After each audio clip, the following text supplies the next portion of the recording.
अब वो समय आ गया है जब हम आपकी चिट्ठियों के आपके ईमेल को जो है वो शामिल करें। आज हम पहुंचे हैं भारतीय कृषि अनुसंधान संस्थान पूसा नई दिल्ली में और डॉक्टर दिनेश कुमार जी हमारे साथ यहाँ पर मौजूद हैं और वो आपके पूछे गए प्रश्नों का उत्तर देंगे। डॉक्टर दिनेश, बहुत बहुत स्वागत है आपका हमारे कार्यक्रम में। नमस्कार। तो इसी के साथ आइए चिट्ठी पत्री का जो सिलसिला है वो शुरू करते हैं। पहली चिट्ठी शामिल करते हैं। ये हमें भेजी है किसान भुवनदास जागड़े जी ने छत्तीसगढ़ गांव सिखा बांधा से, और वो ये कहते हैं कि जिन किसान भाई बहनों ने अभी चने की फसल लगाई हुई है उनको फिलहाल अपनी फसल में क्या करना चाहिए। देखिए, चने की फसल इस समय फूल अवस्था में कई जगह पे आ चुकी है और कहीं पर फलियों का विकास हो रहा है। ये बहुत महत्वपूर्ण अवस्था है और जिन किसान भाइयों की फसल में अभी तक फूल नहीं आए, फूल आने में समय है और आपकी फसल की बढ़वार ज़्यादा होगी तो उसमें आपको उसकी निपिंग करनी है, चुटाई करनी है या पत्तियों को उसकी काटना है, जिससे कि उसमें शाखाओं का अच्छा विकास होता है। और जहाँ पर फल वगैरह बनने वहाँ पर आपको कीड़े मकोड़ों का, बीमारियों का विशेष ध्यान रखना है। और ख़ास करके ऐसे समय पर एक कटुआ कीट आता है, कटवर्म आता है चने में। वो करता क्या है कि जैसे ढेले होते हैं चने के खेत में, तो उसकी सूंडी जो है दिन में तो दिखाई नहीं देती, दिन में वो छिपी रहती है ढेलों के अंदर और रात के समय में वो बाहर निकलती है। और बाहर निकलने के बाद वो सूंडी जो है ज़मीन की सतह से चने के पौधों को काट देती है और पौधे कट के ज़मीन पर बाहर गिर जाते हैं और काफ़ी नुकसान इस कीट से हो सकता है। अगर इस तरह का कीट आपको दिखाई दे तो इसकी रोकथाम के लिए आप मेलाथियान धूल आती है जिसकी आप 25 से 30 किलोग्राम मात्रा प्रति हेक्टर के हिसाब से अपने खेत में उसका धूलन करें, उसको छिड़काव करें। इससे आपका एक कीट नियंत्रित हो जाएगा। साथ ही साथ चने में पानी की व्यवस्था भी आप कर सकते हैं। ऐसे क्षेत्रों में जहां पर आपके पास सिंचाई के साधन उपलब्ध हैं तो कम से कम एक पानी आप जब फलियों में दाने का विकास हो रहा हो उस समय ज़रूर लगाएं।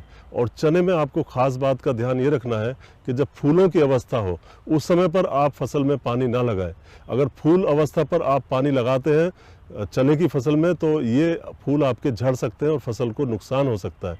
साथ ही साथ जिन किसान भाइयों ने चने की फसल बीज के लिए लगाई है तो उसमें आपको छटनी करनी है, रोगिंग करनी है, यानी जो दूसरी किस्मों के पौधे चने की फसल में आगे हों उनको निकालना है, बीमारीग्रस्त पौधों को निकालना है और साथ ही साथ जो खरपतवारों के पौधे हैं उनको भी आपको चने की फसल से निकालना होगा। डॉक्टर दिनेश, ये अगली चिट्ठी हमें भेजी है जयवीर जी ने और सुरेश जी ने मुजफ्फरनगर से। और डॉक्टर दिनेश ये कहते हैं कि गन्ना जो है इन्होंने काट लिया है, अब ये उसमें गेहूं जो है उसकी लगाना चाहते हैं, गेहूं की बुआई करना चाहते हैं, तो क्या कर सकते हैं और अगर कर सकते हैं तो कौन सी ऐसी किस्मों का चुनाव करें जिससे उनको फसल का उत्पादन अच्छा मिले। जो गन्ना काटने के बाद गेहूं की बात है, आप गेहूं की फसल सफलतापूर्वक अभी भी उगा सकते हैं। आप कोशिश करें कि 25 दिसंबर तक इसकी बुआई ज़रूर कर लें। और जहां तक किस्मों की बात है तो इसके लिए हमारे संस्थान की बहुत अच्छी किस्म है HD 3059 3059, इसका बीज आप ले सकते हैं और इसको आप लगाएं और मुजफ्फरनगर के इलाके में किस्म काफ़ी अच्छी होगी। और जहाँ तक बीज की बात है तो अब आपको चूँकि पछेती गेहूँ हो जाएगा तो बीज की मात्रा 1.25 गुनी आपको गेहूं की करनी पड़ेगी।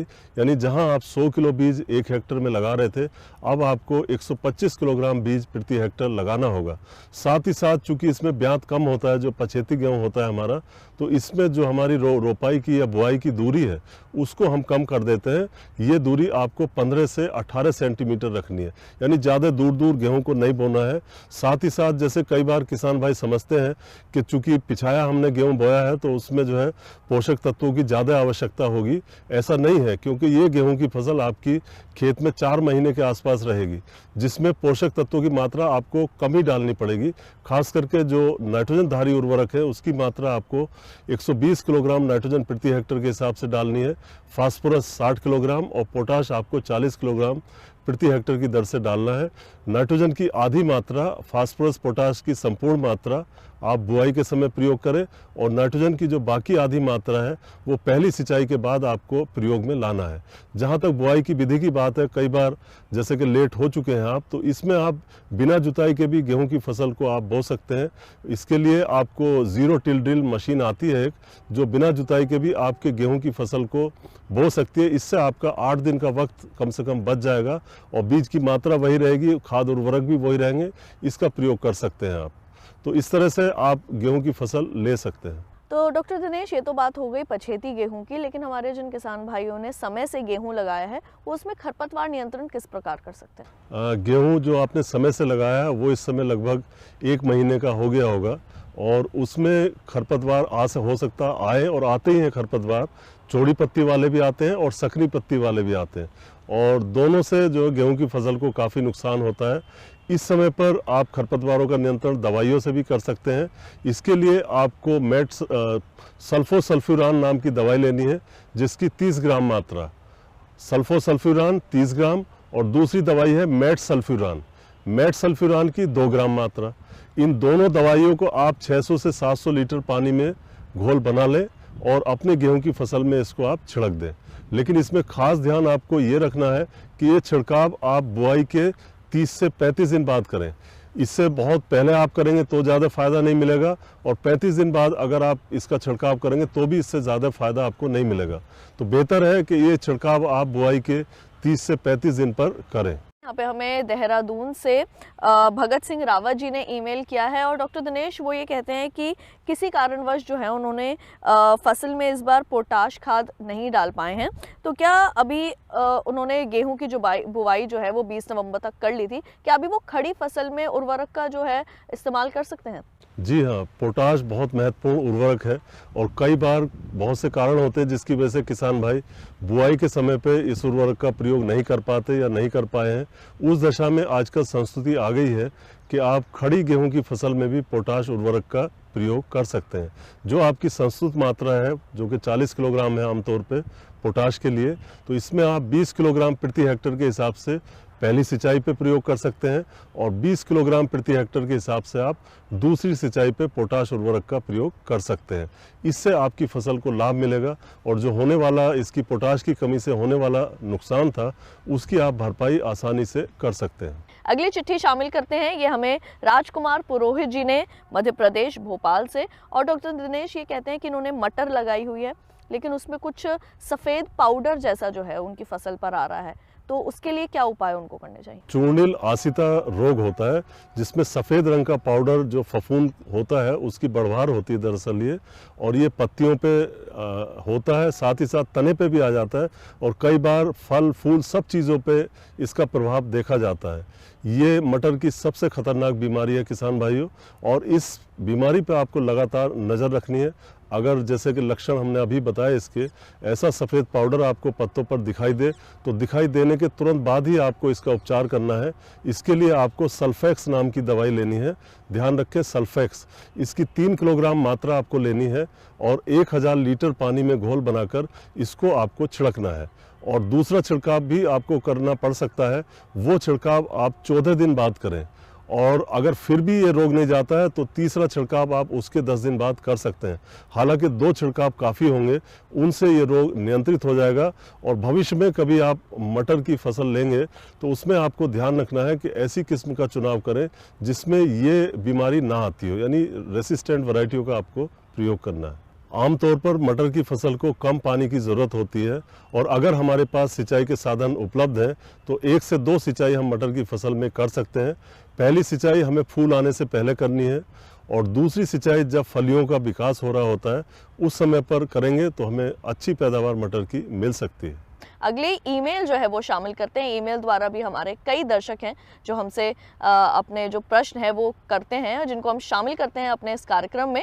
तो आइए अगली ईमेल शामिल करते हैं। डॉक्टर दिनेश, यहाँ पे पंचकुला से हमें सोहम सिंह जी ने और सोलन से हमें सुखविंदर सिंह जी ने ईमेल किया है और वो ये कहते हैं कि रबी फसल को पाले और ठंड से जो है वो किस प्रकार बचा सकते हैं? जैसा कि किसान भाई जानते हैं कि पाले से फसलों को कई बार काफ़ी नुकसान होता है और जब हमारे जो वायुमंडल का तापमान काफ़ी कम हो जाता है, 0 के आसपास पहुंच जाता है और मौसम साफ़ हो तो पाला पड़ता है। पाला पड़ने से खास करके जैसे सरसों की फसल है, आलू की फसल है, चना है, मटर है, मसूर है, इनमें ज़्यादा नुकसान होता है। तो बेहतर ये होगा कि अगर आपकी फसल में सिंचाई लगाने की अवस्था आ गई हो और पाले की संभावना हो तो उस दशा में 1 दिन पहले जो है शाम के समय में आप हल्का पानी अपनी फसल में लगा दें तो पाले के कुप्रभाव से बचा जा सकता है।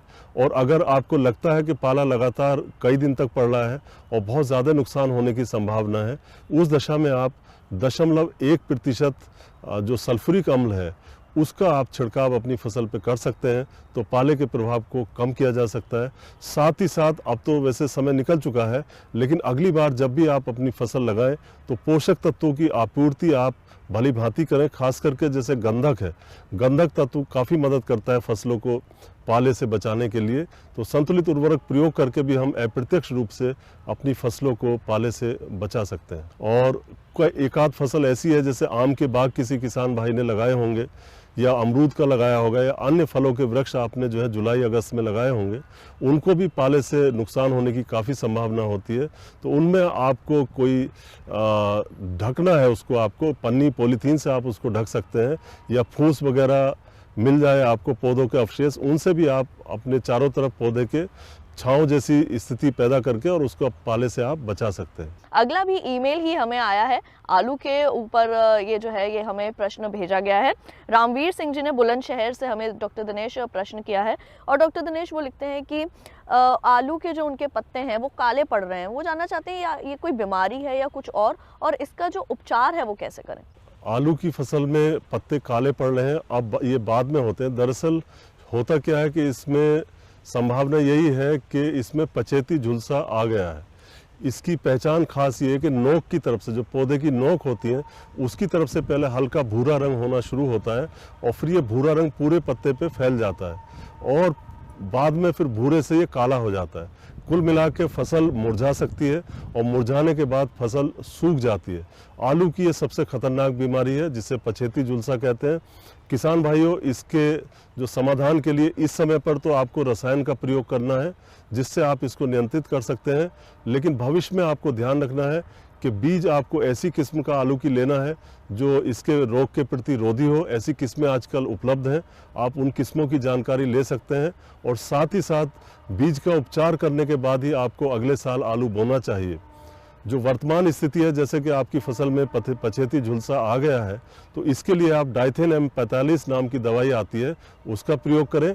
इसकी आप 2 ग्राम मात्रा प्रति लीटर पानी के हिसाब से घोल बनाकर अपनी फसल में छिड़क दें, और ये छिड़काव आपको 2-3 बार करना पड़ेगा 10-12 दिन के अंतराल पर।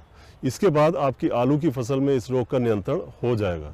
एक आखिरी चिट्ठी द्वारा जो प्रश्न पूछा गया है उसको शामिल करते हैं। यहाँ पे हमें डॉक्टर दिनेश, जिला गुना मध्य प्रदेश से विजय सिंह जी ने डॉक्टर दिनेश वो ये कहते हैं कि उन्होंने 1 एकड़ ज़मीन पर अलसी जो है वो लगाई है, लेकिन अब उसमें पानी जो है वो कब लगाए जिससे उनको उत्पादन उसका फसल का अच्छा मिले। अलसी की फसल देश के हमारे ऐसे क्षेत्रों में अधिक उगाई जाती है जहां पर सिंचाई के पानी के साधन उपलब्ध नहीं होते, यानी बारानी दशाओं में इसको उगाया जाता है। लेकिन अगर आपके पास सिंचाई के साधन है तो इसको 1 से लेकर 2 सिंचाई करने पर इसको लाभ मिलता है, फसल को काफ़ी लाभ मिलता है। और ख़ास करके पहली सिंचाई आप इसकी बुआई के 55 से 60 दिन बाद दें, और जो दूसरी सिंचाई है वो आप बुआई के 100 से 105 दिन बाद दें। 55 से 60 दिन पे इस फसल में फूल आता है, उस समय बहुत ज़रूरी है। और जो 100 से 105 दिन की अवस्था है, उस समय पर इसके दाने भरने शुरू हो जाते हैं। तो दोनों अवस्थाओं में आप सिंचाई कर सकते हैं, इससे आपकी फसल को लाभ मिलेगा। तो यहाँ पर आप सभी को डॉक्टर दिनेश ने आज आपके प्रश्नों के उत्तर दिए। डॉक्टर दिनेश, आपका बहुत बहुत धन्यवाद, आपने समय निकाला और हमारे दर्शकों द्वारा पूछे गए सवालों का जो है, प्रश्नों का जो है, चिट्ठियों का आपने जवाब दिया, उसके लिए आपका बहुत बहुत धन्यवाद। धन्यवाद।